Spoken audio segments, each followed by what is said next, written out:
Hello everyone, today we are going to learn how to build an equation in factored form of a particular polynomials graph. Here is our graph to work on. Please take a minute to have a look at it and pay attention to its details, such as where are the zeros.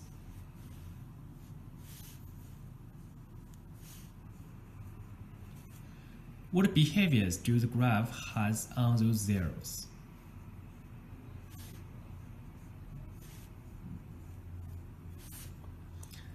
And how would the function change when x goes to positive infinity and negative infinity?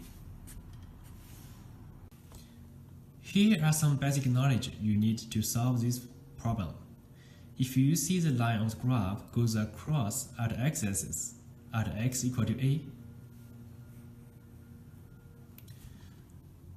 without any weakening or bouncing back, then this type of behavior corresponds to x minus a to the power of 1.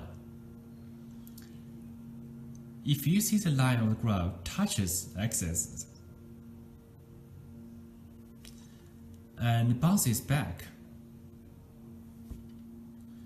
then it corresponds to x minus b to an even power, that is 2, 4, 6, and etc. If you see the line of the graph wiggle through x-axis at x equal to c, then it corresponds to x minus c to an odd degree, such as 3, 5, 7, and etc. In addition, we also need to know the end behaviors of the graph.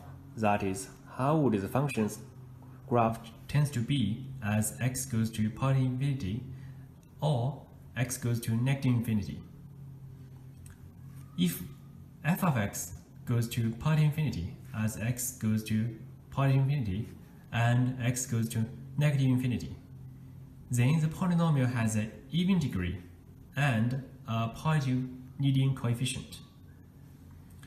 If f of x goes to negative infinity as x goes to positive infinity and x goes to negative infinity, then the polynomial has an even degree and a negative leading coefficient.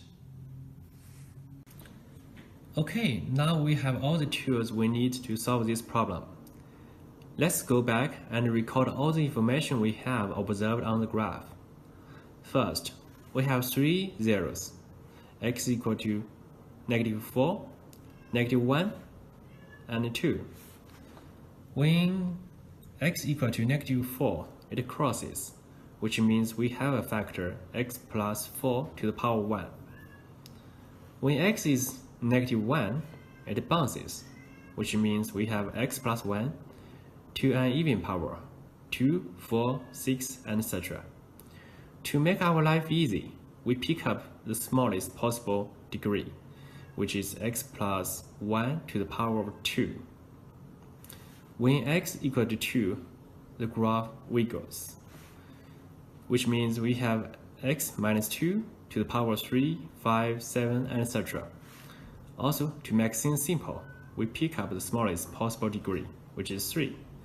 So we have x minus 2 to the power 3.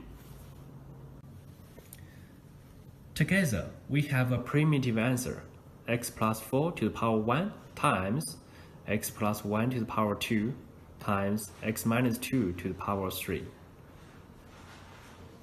Let's check the end behavior to see if we need to make any change to this primitive answer. Let's look at the end behaviors of the graph. When x goes to positive infinity and negative infinity, both sides goes to positive infinity, which means it has an even degree and positive leading coefficient. Looking back to our primitive answer, first, it has a degree 1 plus 2 plus 3, which is 6, an even number. Second, the leading coefficient is a positive 1.